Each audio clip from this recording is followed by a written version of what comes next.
When I was young, I thought my country was the best on the planet. And I grew up singing a song called Nothing to Envy. And I was very proud. In school, we spent a lot of time studying the history of Kim Il-sung, but we never learned much about the outside world. Except that America, South Korea, Japan are the enemies. Although I often wondered about the outside world, I thought I would spend the entire my life in North Korea until everything suddenly changed. When I was 7 years old, I saw my first public execution. But I thought my life in North Korea was normal. My family was not poor, and myself had never experienced hunger. But one day in 1995, my mom brought home a letter from a Caucasus sister. It read, "When you read this, our 5 family members will not exist in this world because we haven't eaten for the past week.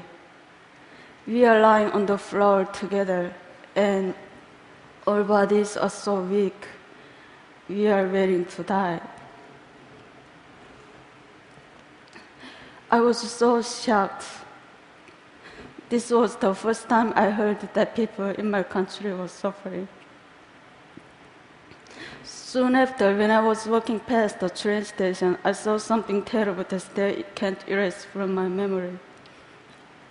A lifeless woman was lying on the ground, while an emaciated child in her arms just stared helplessly at his mother's face. But nobody helped them because they were so focused on taking care of themselves and their families.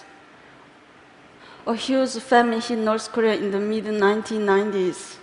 Ultimately, more than 1 million North Koreans died during the famine, and many only survived by eating grass, bugs, and tree bark. Power outages also become more and more frequent, so everything around me was completely dark at night, except for the sea of lights in China, just across the river from my home. I always wondered why they had lights, but we didn't. This is a satellite picture showing North Korea at night compared to neighbors. This is the Amno River, which serves as a part of the border between North Korea and China. As you can see, the river can be very narrow at certain points, allowing North Koreans to secretly cross. But many died. Sometimes I saw dead bodies floating down the river. I can't reveal many details how I left North Korea, but I only can say that during dark years of the famine, I was sent to China to live with distant relatives. But I only thought that I would be separated from my family for a short time. I could have never imagined that it would take 14 years to live together. In China, it was hard living as a young girl without my family. I had no ideas what life was going to be like as North Korean refugees. But I soon learned it's not only extremely difficult, it's also very dangerous. Since North Korean refugees are considered in China as illegal migrants, so I was living in a constant fear that my identity could be revealed and I'd be repatriated to a horrible fate back in North Korea. One day, my worst nightmare came true when I was caught by the Chinese police and brought to the police station for interrogation. Someone had accused me of being North Korean, so they tested my Chinese language abilities and asked me tons of questions. I was so scared. I thought my heart was going to explode. If anything seemed unnatural, I could be imprisoned and repatriated. I thought my life was over. But I managed to control all the emotions inside me and answer the questions. After they finished questioning me, one officer said to another, "This was a false report. She's not North Korean." And they let me go. It was a miracle. Some North Koreans in China seek asylum in foreign embassies, but many can be caught by the Chinese police and repatriated. This group was so lucky. Even though they were caught, they were eventually released after heavy international pressure. These North Koreans were not so lucky. Every year, countless North Koreans are caught in China and repatriated to North Korea, where they can be tortured, imprisoned, or publicly executed. Even though I was really fortunate to get out, but many other North Koreans have not been so lucky. It's tragic that North Koreans have to hide their identities and struggle so hard just to survive. Even after learning a new language and getting a job, their whole world can be turned upside down in an instant. That's why after 10 years of hiding my identity, I decided to risk going to South Korea. And I started a new life yet again. Settling down in South Korea was a lot more challenging than I had expected. English was so important in South Korea, so I had to start learning my third language. Also, I realized there was a wide gap between North and South. We are all Korean, but inside we have become very different due to 67 years of division. I even went through an identity crisis. Am I South Korean or North Korean? Where am I from? Who am I? Sadly, there was no country I could proudly call my own. Even though adjusting to life in South Korea was not easy, but I made a plan. I started studying for university entrance exam.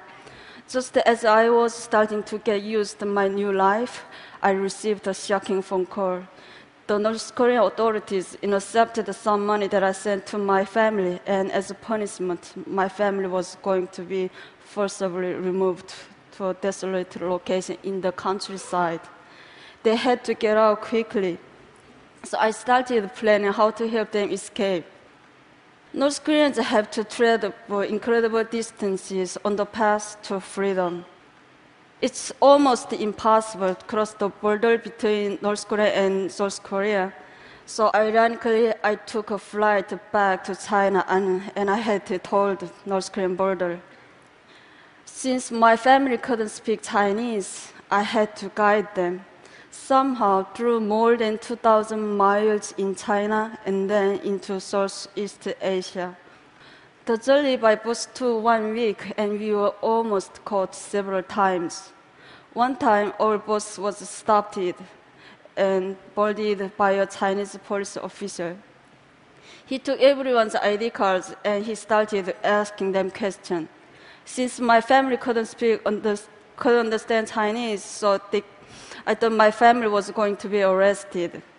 As the Chinese officer approached my family, I impulsively stood up and I told him that these are deaf and dumb people that I was chaperoning. He looked at me with suspiciously, but luckily he believed me.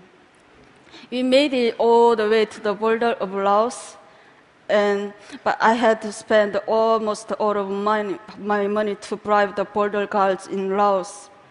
But even after we got past the border, my family was arrested and jailed for illegal border crossing. After I paid the fine and bribe, my family was released in 1 month. But soon after, my family was arrested and jailed again in the capital of Laos. This was one of the lowest points in my life. I did everything to get my family to freedom.